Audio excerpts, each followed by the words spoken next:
tous. Soir d'info, seconde partie, qui reçoit M. El Kantara Sarr. Il est le secrétaire général national du syndicat des inspectrices et inspecteurs de l'éducation. Bonsoir, M. Sarr. Bonsoir, madame. Alors, quel est votre point de vue sur la situation de grève au niveau des écoles? Oui, le point de vue, c'est un point de vue, disons, assez objectif, comme toutes les organisations syndicales qui sont actuellement, disons, en action, en œuvre depuis le mois de novembre, à tout le moins, avec une base de départ sur le collège moyen secondaire. Et ensuite, ça a irradié, ça s'est répandu dans tout le secteur. Actuellement, nous pouvons dire que tous les autres enseignements et tous les collèges, moyens secondaires, préscolaires, élémentaires, corps de contrôle, sont en train de décliner des plans d'action. Et cela est assez préoccupant parce que nous savons ce que représente l'école, qui est un socle.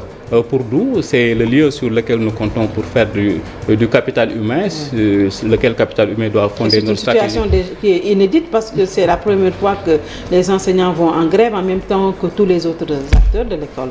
Les élèves en même temps pour réclamer le retour des Oui, mais enseignants. c'est tout à fait... Je pense que c'est un phénomène qu'il faut comprendre dans sa complexité. C'est des demandes qui sont tout à fait légitimes de la part des autres composants de la société et notamment les élèves qui s'attendent à ce qu'on leur offre un enseignement et un enseignement de qualité dans la durée et dans des conditions optimales. Absolument. Alors, toutes choses qui ne sont pas actuellement réunies et il faut regarder de près, situer la part des responsabilités. Et de ce point de vue, nous pensons que les enseignants ont été très cohérents, les organisations professionnelles d'enseignants, les syndicats ont été très cohérents, parce que l'essentiel des problématiques qui sont suscitées actuellement, qui sont soulevées, débattues, c'est des problématiques qui se caractérisent par une certaine récurrence, parce que sur une dizaine d'années, sur un spectre plus ou moins long, nous sommes dans ces mêmes problématiques. C'est comme une litanie qui actuellement a cristallisé les frustrations, le sentiment d'injustice du peuple des travailleurs du secteur de l'éducation et de la formation, qui s'est cristallisé sur des thématiques majeures comme celle de la nécessité de corriger les iniquités dans le système de rémunération des agents de l'État. Quand les Sénégalais vous écoutent ou vous entendent, ils ont l'impression que rien n'a été fait jusque-là parmi les accords qui ont été signés entre l'État et les enseignants. On n'a jamais dit ça. Nous avons été très clairs. Nous sommes dans une posture qui pense que le syndicalisme aussi, c'est une modalité d'action, c'est une manière de participer à l'effort de développement. Les gouvernements ont intérêt à se pencher, à entendre, à écouter le discours qui émane du champ syndical, parce que ce discours-là pourrait contribuer à alimenter la production et la formulation des politiques publiques. Alors, ce que nous avons dit, c'est que de ce point de vue, du point de vue des protocoles d'accord, des engagements du gouvernement dans la durée, parce que si nous faisons un peu l'historique, on nous parle de 2014, on nous parle de 2018, on nous parle de 2019, avec plusieurs corps qui sont concernés par, disons, cette frustration ressentie, ce traitement que nous ressentons comme étant un traitement qui est inéquitable, et c'est cela qui fait le fondement, le socle de ces différentes initiatives qui ont été prises. C'est après avoir fini de constater que le gouvernement est sourd à l'appel des syndicats d'enseignants, à l'appel des enseignants tout court, que le gouvernement est sourd à la nécessité exprimée d'être en cohérence avec les recommandations de l'OIT et UNESCO, de faire en sorte que les écoles soient protégées, que le système d'éducation soit protégé et que les enseignants soient bien traités, et aussi de faire en sorte que le secteur de l'éducation et de la formation soit attractif. Mais toutes choses qui ne sont pas actuellement remplies. Est-ce que les enseignants ne sont pas bien protégés? Non, je dirais que les enseignants ne sont pas bien protégés. Pourquoi? Parce que si nous regardons seulement le segment correction des iniquités, si nous regardons le segment conditions de travail, nous parlons de 6 000 abris provisoires par exemple. Si vous regardez l'efficacité du système, les conditions de travail des enseignants, le mode de recrutement des enseignants, vous constaterez que du point de la hiérarchie des professions, il y a une inversion qui s'est opérée et qu'actuellement, le métier d'enseignant n'est plus un métier attractif. Et cela, il faut essayer de comprendre pourquoi. Si nous regardons le système de rémunération, par exemple, la correction des iniquités dans le système de rémunération, mais le gouvernement avait pris l'engagement de faire une étude, de situer les responsabilités, de mieux comprendre la problématique telle qu'elle se pose et d'apporter des correctifs. Mais pour cela, il fallait avoir une résolution, une option globale. Mais tout d'un coup, on a constaté dans la durée que, disons, des indemnités avaient été prises, d'autres relevées dans d'autres secteurs, et que donc la logique qui avait été avancée et qui a fait que tous les enseignants s'étaient mis à attendre que le gouvernement prenne la décision, la bonne décision de corriger cette iniquité, parce qu'une société ne peut pas marcher sur le principe d'injustice. Alors, mais on s'est rendu compte qu'à contrario, le gouvernement a posé des actes qui ne sont pas en faveur de la justice sociale. Vous pensez que l'État est en train de faire du dilatoire par rapport à ce système de rémunération? Ce que nous constatons, c'est d'abord, je l'ai dit, nous n'avons pas un discours nihiliste. Il y a quelques avancées qui sont constatées. Nous avons réclamé la mise en place d'un dispositif de suivi, d'un dispositif de concertation, d'un dispositif de dialogue. C'est ce que nous avons appelé monitoring des accords. Et dans ce dispositif, nous avons pointé, évalué le niveau de réalisation des engagements. Nous avons dit que sur certains points, il y a des avancées. Donc, nous n'avons jamais dit que le gouvernement n'a rien fait. Mais nous avons fini par constater ensemble, à travers cette séquence... En tout cas, comment il s'appelle, M. Diagne, ici, du ministère de l'Éducation, a dit quand même que sur les 33 points de revendication, les 32 ont été satisfaits. Nous pensons que cette approche-là aussi... Nous pensons que cette approche aussi n'est pas une approche constructive. Parce que être le porte-parole du ministère de l'Éducation, ce n'est pas du coup être le communicant Est-ce que c'est le cas ou pas du ministère de l'Éducation. Ce que je veux dire, c'est que l'approche statistique en l'occurrence est une approche qui n'est pas bien, qui n'est pas bonne et qui rend compte de manière négative de ce qui est en train d'être fait par le gouvernement et les syndicats. Alors, le point de focalisation actuellement, c'est la correction des iniquités dans le système de rémunération et c'est la demande de création des codes administrateurs scolaires. Si vous regardez les protocoles d'accord, on ne dit pas le protocole d'accord, c'est des protocoles d'accord. Le protocole d'accord de 2018 avec 6 syndicats représentatifs, le protocole d'accord de 2014 avec le syndicat des inspecteurs, le protocole sectoriel avec le syndicat des inspecteurs qui date de 2019 et d'autres protocoles d'accord qui sont cités, avancés, qui datent de 2007, 2012, etc. par différentes organisations syndicales ou des cadres d'enseignement. Mais nous constatons que sur ces protocoles, si vous faites l'inventaire, il y a des choses qui ont été faites, mais il y a des occurrences qui reviennent de manière extraordinaire et qui se sédimentent. On parle de lenteur administrative, on parle de correction des iniquités, on parle de problématiques d'MC, etc., etc. Nous, notre position, c'est qu'il faut avancer sur cette question, sur ces questions, parce que finalement, si nous ne réussissons pas à faire de notre secteur d'éducation un secteur attractif, qui attirerait les parents, qui sécuriserait les parents et les apprenants, mais finalement, nous sommes tous en train, ensemble, d'hypothéquer nos chances de développement parce que nous comptons sur cette école, cette institution scolaire publique notamment pour aller de l'avant. Alors c'est pourquoi nous invitons toutes les parties. Justement, vous sortez d'une rencontre avec Madame Innocence Ntap Ndiaye, chargée du Haut Conseil du dialogue, du dialogue social. Qu'est-ce qui a été retenu? Alors, ce qu'il faut dire, c'est que nous avons répondu à cette invitation de ce partenaire-là, qui est le Haut Conseil du dialogue social. Qui est un partenaire stratégique parce que c'est un peu dans ce qu'on appelle les mécanismes de régulation et de dialogue. En principe, on devait aussi beaucoup travailler la prévention, la veille, pour faire en sorte que les crises ne se produisent pas. C'est pourquoi je dirais tout d'abord qu'il faut actualiser les démarches de ce point de vue, faire en sorte de ne pas attendre que les crises se produisent pour agir et donc faire dans les solutions d'urgence, mais prévenir les conflits parce que les syndicats auront au préalable pris les dispositions, et je vous assure, toutes les dispositions pour que tous les compartiments de l'État, tous les segments de l'État qui doivent agir dans le processus de résolution soient informés. Au-delà de ça, l'État a des canaux de renseignement.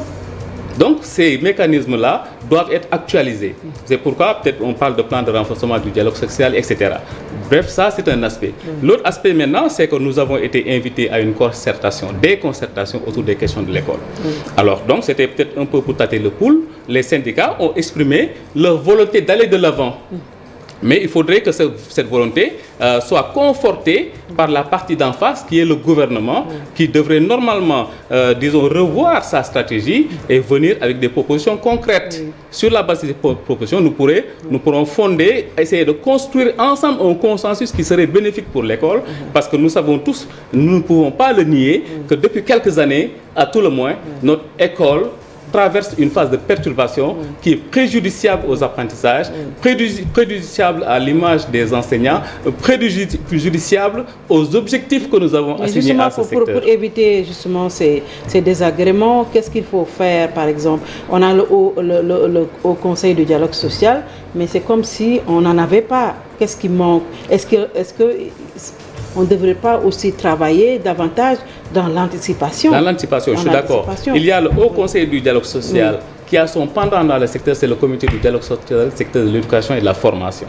qui fédère l'ensemble des parties prenantes et qui a une commission veille et alerte. Absolument. Et je vous assure que cette commission veille... Est-ce que ça fonctionne? Oui, ils tiennent des réunions, ils font des formations. Mais ça ne fonctionne et les pas. syndicats Parce qu'on les a beaucoup utilisent. Plus de grèves oui, je vous explique pour que vous compreniez. Les syndicats font le travail et, disons, donnent une certaine légitimité à ces mécanismes en faisant des interlocuteurs quand il y a un problème ou quand on va vers des problèmes, en leur faisant des correspondances. Et souvent, il faut l'affirmer pour le comité de dialogue social, secteur de l'éducation, comme pour le Haut Conseil, par moment, il y a des concertations qui se font. Maintenant, ce sont les implications de ces concertations sur lesquelles nous ne sommes pas assez satisfaits. Parce que nous pensons que si le problème est bien perçu, non pas en termes de oui, les enseignants demandent encore, mais qu'est-ce qu'on doit faire pour consolider une séquence temporelle forte, durable, dans la paix, dans, disons, la mise en place des conditions de performance. Parce que même dans de l'instabilité, nous avons bien vu que notre école fait des résultats. Donc, si nous réussissons à mettre en place des conditions de performance, il est évident que nous aurons beaucoup de chances très rapidement d'atteindre les objectifs que nous sommes assignés en termes de développement. C'est à ça que les syndicats d'enseignants invitent tous les comportements de la société et disent, nous disons encore, nous le répétons ici, que nous sommes des parents d'élèves, nous sommes des pères de famille, nous avons nos écoles, nos élèves dans l'école publique, nous sommes des travailleurs. L'école publique est notre levier, notre outil. C'est ça qui justifie notre raison d'être. Donc l'enseignant n'a pas intérêt à déstabiliser, décrédibiliser cet espace de travail, cet outil de travail. Est-ce qu'elle n'est pas déjà déstabilisée au vu des nombreux, de la récurrence des grèves? Alors, ce qu'il faut dire, c'est que nous-mêmes, syndicats d'enseignants, nous voulons que le gouvernement soit dans l'anticipation, dans la prévention. Elle ne l'est pas. Alors, je vous donne un exemple.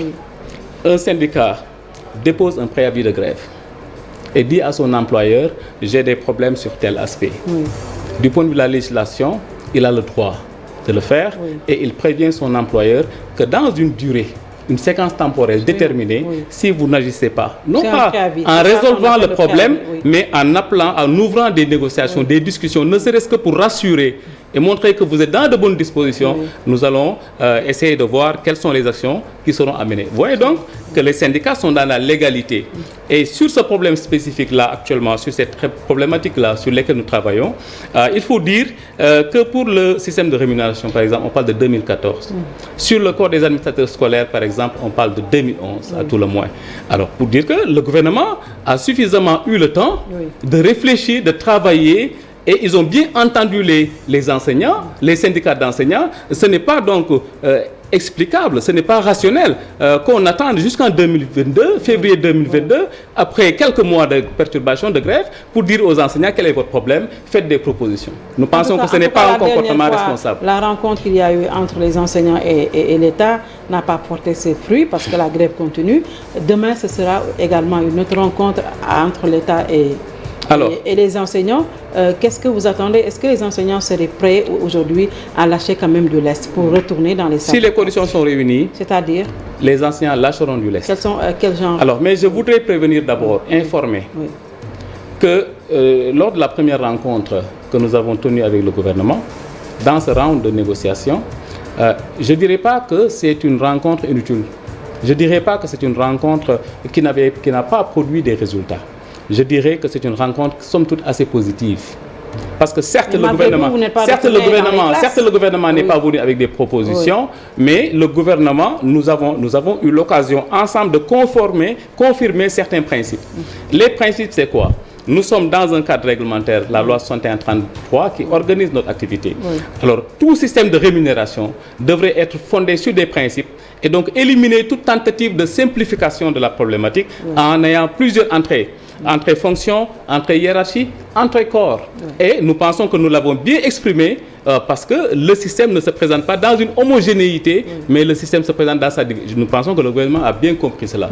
Nous avons dit aussi au gouvernement qu'il fallait très rapidement aller vers une sortie de crise et que les échéances qui avaient été annoncées la quinzaine de jours là n'étaient pas très raisonnables et que l'idée d'aller vers une commission technique n'était pas une bonne idée. Mais contrairement à ce que nous avons dit, le gouvernement est sorti et a communiqué sur la mise en place d'une commission technique qui n'a pas été une recommandation de la plénière. Cela, c'est une entorse un peu au consensus qui s'était dégagé. Mais ce que nous avons retenu, nous, c'est que le gouvernement avait une proposition qui n'a pas été livrée.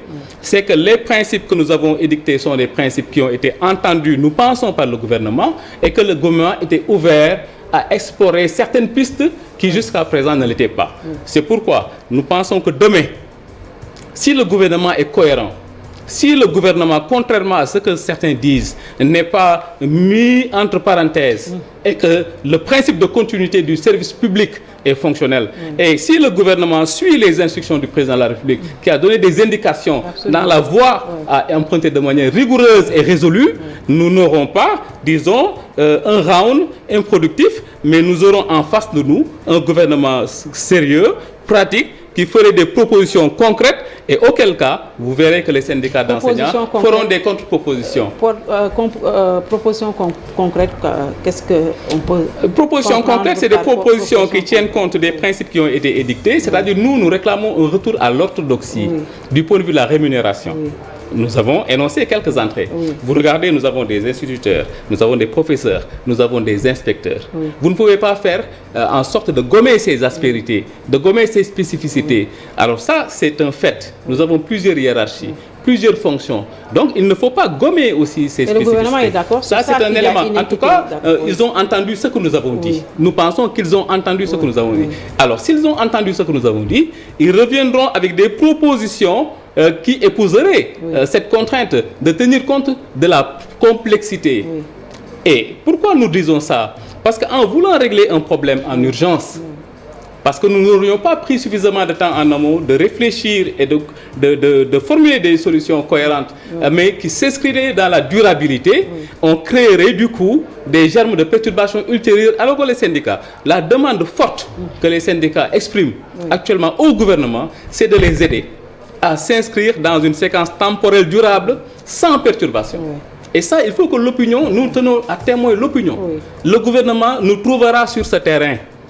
Alors, si les négociations échouent, c'est que le gouvernement n'aura pas assumé de manière résolue cette option sectorielle et les différents principes qui ont été partagés et reconnus comme tels. Vous voulez entendre un deadline, à date échue, voilà. Non, que le gouvernement fasse des propositions sur les problématiques qui sont soulevées. Surtout par rapport au système. Des propositions concrètes, oui, des propositions concrètes sur le système de rémunération, sur la gouvernance du système, et auquel cas nous apprécierons. Nous sommes attentifs à l'angoisse, à l'inquiétude des parents d'élèves. Nous voulons que notre école fonctionne normalement. Parce que nous investissons de l'argent public, des ressources publiques. Nous sommes des citoyens imposables. Une partie de notre revenu est orientée vers le financement de l'école publique.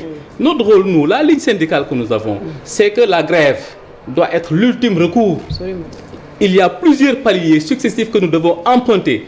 Plaidoyer, sensibilisation, information, formation, etc., communication avec la presse, vous, les médias aussi, nous vous attendons sur ce terrain. Il y a un effort d'explicitation en sortant du sensationnel pour que la population comprenne que la problématique elle est structurelle. En tout cas, la presse a dit que demain, c'est la rencontre de la dernière chance. Justement, je parle donc du sensationnel, parce que ce genre d'expression... Mais est-ce que ce n'est pas le cas? Oui, mais ce genre d'expression n'est pas conforme à l'impératif, disons, de créer les conditions de négociation sereine. Parce que si vous dites que c'est les négociations, le round de la dernière chance, c'est comme si... C'est une façon d'alerter aussi. Oui, non, mais ce qu'il faut dire, c'est ce qu'il faut faire. Nous pensons sans être directif. Oui, nous sommes au vraiment, et nous sommes très sereins. Nous savons toutes les implications par rapport à la question du quantum horaire. Je l'ai dit. Absolument. Sur plusieurs supports. Qui n'est jamais respecté depuis plusieurs années. Nous disons qu'en moyenne, nous sommes en deçà de 900 heures. En moyenne, nous poursuivons 1200 heures. Pendant ce temps, des pays en développement sont des pays qui font 1300 heures sur la base d'une langue nationale. Vous voyez donc l'écart? Nous sommes conscients de ça et nous sommes meurtris par ça. L'autre aspect, c'est que nous regardons les indicateurs. Vous prenez 100 enfants qui entrent au CI, ce sont les 60 qui arrivent au CM2. Vous prenez 100 enfants qui entrent au CI, ce sont 50 000 environ, donc 11% en gros qui font le bac, qui arrivent au bac. Mais cela nous met dans une situation inquiétante. Notre système a un problème d'efficacité à plusieurs dimensions, à plusieurs variables. Nous, enseignants, nous sommes conscients de ça. Parce que autant vous, personnel de la presse, vous êtes soucieux d'avoir des conditions de travail optimales, qui vous permettent de faire du rendement, de la productivité, autant aussi nous, enseignants, on a envie d'être dans des conditions de performance et de montrer à notre société que ce que vous avez investi là a été réinvesti, transformer les intrants en résultats. Que ce soit l'instituteur, le professeur, l'inspecteur, c'est ça sa vocation. Les sportifs ont leur vocation, les enseignants ont leur vocation. Alors donc nous appelons le gouvernement à revenir à une plus grande sérénité. Nous appelons les parents d'élèves à comprendre que nous sommes aussi des parents d'élèves et que personne n'est plus citoyen que nous. Personne n'est plus patriote que nous. Ce que nous voulons, c'est faire en sorte que notre école, notre secteur, s'inscrive résolument, de manière durable, dans une séquence temporelle qui serait caractérisée par la mise en place de conditions de performance. Et nous voulons que ce signal soit entendu par le président de la République. Au-delà de ce gouvernement, qui mènerait des séances de négociation, à certains moments, il faudrait que lui aussi, dans ses prérogatives, prenne l'initiative de trancher, d'arbitrer, pour que nous tournions définitivement cette page de stabilité et de perturbation, parce que c'est ce que les Sénégalais attendent. Et puisque le président de la République a donné mercredi des instructions pour que des solutions soient vite trouvées à cette question de l'école, espérons que... Oui, nous espérons. Nous sommes vraiment... Nous sommes confiants, d'autant plus que tous les syndicats d'enseignants, de tous les autres d'enseignement, de tous les collèges, sont vigilants, mobilisés pour exprimer les mêmes préoccupations, les mêmes attentes. Donc nous serons sur la même ligne. Absolument. Nous aurions voulu maintenant être sur la même ligne avec le gouvernement et avec le pays. Mais nous sommes en face, nous avons le gouvernement en face. Et souvent, il y a des jeux d'acteurs qui font que le processus de résolution est complexifié. Mais nous en appelons à un sens des responsabilités de part et d'autre. Nous en appelons à un retour à la sérénité, au fait de comprendre que les enseignants, ce n'est pas une composante à part et que nous avons intérêt à les conforter dans leurs demandes légitimes, à créer ensemble les conditions de sortie de crise, parce que c'est ça renforcer la cohésion sociale. En tout cas, si vous ne le faites pas, Maître Massokhna Kane de SOS Consommateurs l'a dit ici, les enseignants sont fautifs, vous en faites un peu trop. Ce que les grévistes, on doit quand même ponctionner sur leur salaire. Comme ça, ils ne vont pas continuer à faire la grève. En tant qu'inspecteur, nous savons ce que ils sont prêts il est prêt déjà, ils s'organisent pour porter plainte contre vous. Oui, alors je disais que nous, en tant qu'inspecteurs, déjà, nous sommes soucieux du respect de la norme. Parce que nous sommes contrôleurs, nous sommes encadreurs, nous sommes les gestionnaires du système. Mais nous avons des préoccupations, nous souffrons d'injustice. Il y a un malaise fort qui fait que nous ne sommes pas à notre niveau optimal de rentabilité. Maintenant, quand une association de consommateurs est dans son rôle, mais nous comprenons, parce que nous-mêmes enseignants, nous enseignons les valeurs et les principes qui font de la citoyenneté, la démocratie, et c'est ça qui fait la richesse de la démocratie. Il faut que tous les sons de cloche soient entendus. Donc, que ça soit Maître Massokhna Kane, que nous respectons beaucoup, ou un autre qui exprimerait un autre avis, un autre son de cloche, mais c'est parfaitement bienvenu. Parce que finalement, ce qui compte, c'est que le pays s'exprime dans sa diversité, mais que de manière quand même assez rigoureuse, le gouvernement entende la demande légitime exprimée par une composante importante, essentielle du peuple des travailleurs, qui est qu'il faut aller vers une revalorisation de la fonction en tenant compte de la diversité, de la complexité, et qu'il ne faudrait pas aller dans le bricolage. Très bien.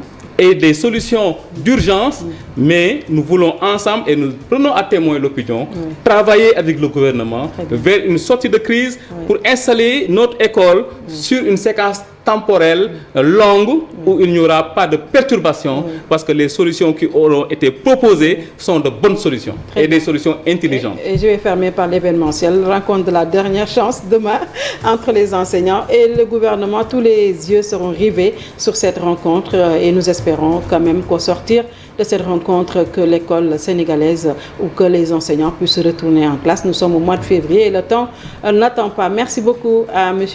El Kantara Sarr. moi qui vous remercie. Le secrétaire général national du syndicat des inspectrices et inspecteurs de l'éducation. National du Merci d'avoir suivi. Très bon week-end.